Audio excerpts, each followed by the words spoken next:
Hello, my name is Duke Walker, and I serve as the chaplain to the wonderful people of Lanier Village Estates in Gainesville, Georgia, where I've been serving as their chaplain for almost the last 4 years.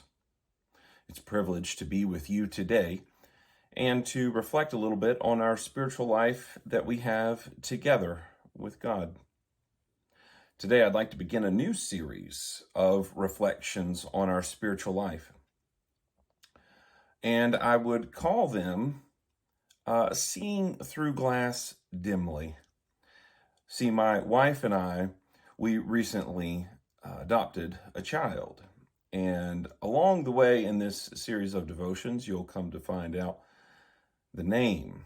But this new series, I could also call, in the spirit of Paul's words, Seeing Dimly, bleary eyed reflections on life with God. So, today begins that series. As we age, it seems to me that we ask more and more questions of meaning.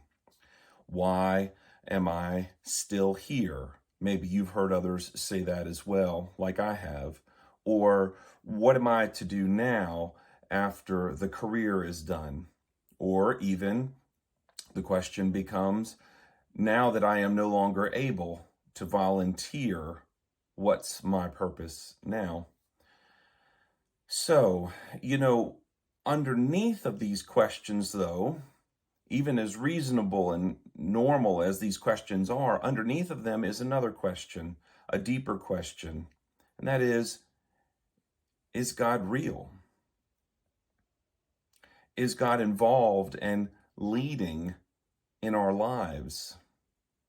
Can we trust that God is present and leading us?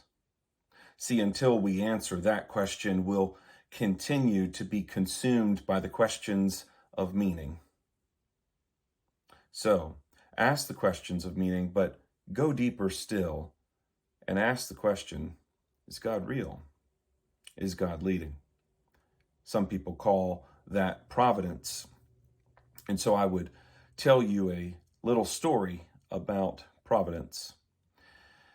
My wife and I took a honeymoon to the North Georgia mountains to begin with, and then went a little bit further.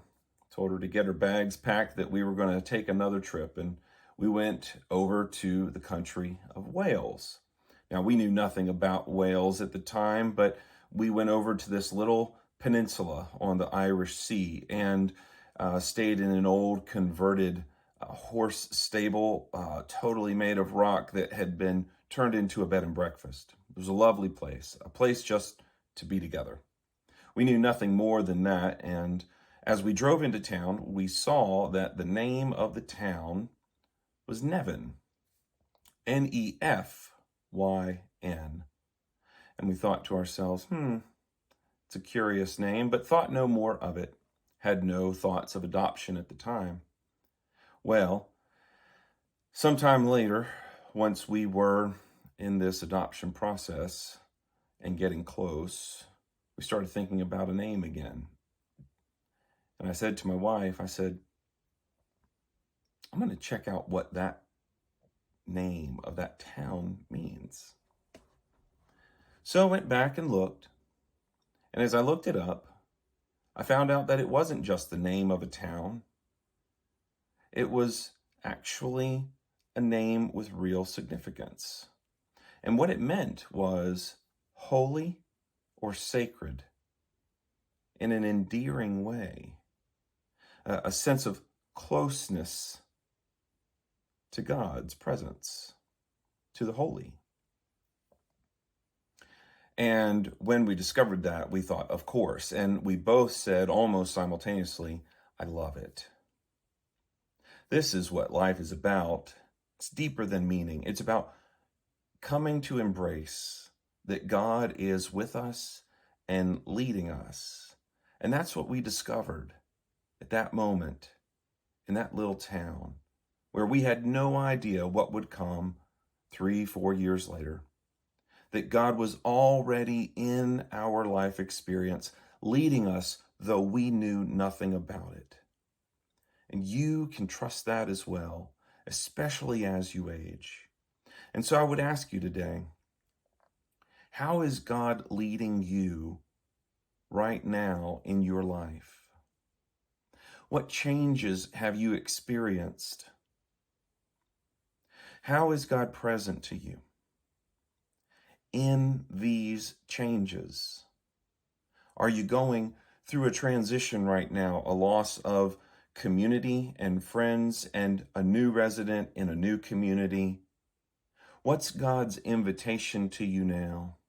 What's the call that He has for you in your life? Are you going through some grief right now? The death of a beloved or a friend or a child? How is God present even there, inviting you to feel that grief with others on the journey?